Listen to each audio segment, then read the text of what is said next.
Oke, assalamualaikum warahmatullahi wabarakatuh. Selamat pagi, adik-adik. Nah, untuk pertemuan kedua pada hari ini, kita akan membahas mengenai sejarah dan gambaran umum komputer.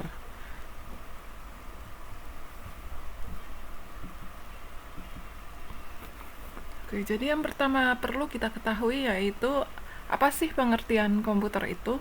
Jadi komputer itu berasal dari kata computare atau artinya menghitung. Nah, secara bahasa komputer, komputer itu didefinisikan sebagai alat yang melakukan proses perhitungan aritmatika. Sedangkan secara umum, komputer didefinisikan sebagai seperangkat alat elektronik yang menghubungkan komponen satu dengan yang lainnya, sehingga menghasilkan informasi yang sebelumnya telah diolah terlebih dahulu. Nah, sedangkan pengertian komputer menurut para ahli, yang pertama ini bisa kita lihat dari Kamus Besar Bahasa Indonesia. Jadi komputer itu adalah alat elektronik yang bekerja secara sistematis dan cermat untuk mengolah berbagai macam data seperti angka, suara, dan gambar. Nah, menurut Robert H. Bilsmer, komputer ini adalah suatu alat elektronik yang mampu melakukan beberapa tugas, yaitu menerima input, memproses input sesuai dengan instruksi yang diberikan, menyimpan perintah-perintah dan hasil pengolahannya, serta menyediakan output dalam bentuk informasi. Sedangkan menurut visi Hammacher, komputer itu adalah mesin penghitung elektronik yang cepat dan dapat menerima informasi input digital, kemudian memprosesnya sesuai dengan program yang tersimpan di memorinya, dan menghasilkan output berupa informasi. Mungkin sampai di sini sudah dipahami ya apa itu komputer. Nah, sekarang kita lanjut ke elemen komputer. Secara umum, komputer itu terdiri dari 3 elemen. Yang pertama, hardware atau perangkat keras. Ini dicontohkan prosesor, hard disk, RAM, CPU, motherboard. Yang kedua ada software atau perangkat lunak, contohnya kayak aplikasi-aplikasi yang ada di dalam laptop itu. Terus yang ketiga itu brandware atau pengguna, contohnya operator, administrator, dan lain sebagainya. Sedangkan fungsi dasar komputer dalam prinsipnya itu ada 4 diantaranya, yaitu data processing atau pengelolaan data, kemudian ada data storage atau penyimpanan data, ada data movement atau pemindahan data, serta ada control atau pengendalian. Nah, komponen-komponen komputer itu terdiri dari 3 unit. Yang pertama komponen input, kedua komponen proses, dan ketiga komponen output. Oke, kita lanjut ke komponen input. Apa sih komponen input itu?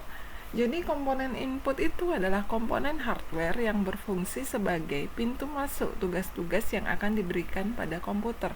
Contohnya aja ada keyboard. Nah, keyboard itu merupakan komponen yang berfungsi memberi masukan berupa data alfanumerik dan interpretasi ASCII lainnya. Nah, di keyboard itu terdapat huruf A sampai Z, angka 0 hingga 9, dan perintah-perintah lainnya. Nah, contoh lain dari komponen input itu adalah mouse. Nah, mouse ini merupakan penghubung antara layar monitor dengan pengguna atau user. Dalam pengoperasiannya, mouse terlihat sebagai pointer di layar monitor. Lalu, ada juga trackpad yang fungsinya sama dengan mouse. Ada pen yang dia hanya ada ketika layar yang digunakan merupakan layar sentuh. Fungsinya sama seperti mouse untuk memberikan perintah, cukup dengan menekankan ujung pen pada layar. Lalu ada mikrofon, komponen yang memberikan masukan dalam bentuk suara, dan ada juga scanner untuk memindai gambar. Selanjutnya masuk ke komponen proses. Komponen proses adalah komponen yang fungsinya memproses perintah yang diberikan oleh user untuk kemudian ditampilkan pada komponen output. Nah, di sini contohnya ada prosesor, ada motherboard, hard disk, serta memori atau RAM. Nah, pada prosesor, komponen utamanya ini berfungsi untuk pemrosesan data. Sedangkan motherboard itu merupakan tempat semua komponen terhubung. Contohnya komponen input, proses, dan output. Sedangkan hard disk itu dipergunakan untuk menyimpan semua interpretasi yang diperlukan oleh komputer yang sifatnya permanen, seperti sistem operasi komputer. Lalu ada memori atau RAM untuk menyimpan segala aktivitas komputer untuk sementara. Nah, selanjutnya kita masuk ke komponen output.